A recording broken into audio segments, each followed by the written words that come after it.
situ dengan sabadang air. Nah, ini hasilnya aku dari bikin. Yuk kita main. Agak ini sedikit lengket tuh, dengan belum tercampur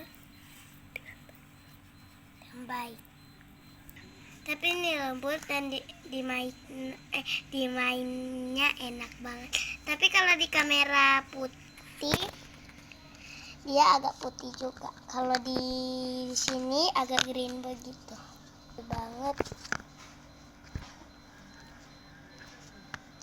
Tuh, dia lengket banget. Karena ini harus dicoba ya teman-teman. Karena terbuat dari 3 bahan. Dan harganya bisa dijangkau. Karena wadah ini kecil banget. Dengan bisa bawa kemana-mana.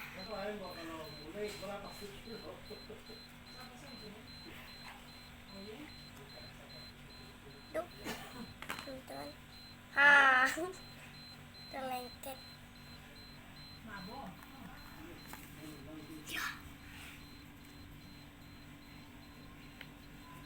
Ambilkan sapu dan itu. Jenis sapu aku. Oke guys, sampai di sini videonya ya.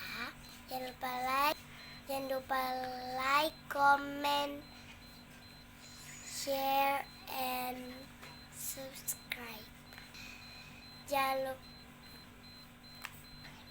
Bye.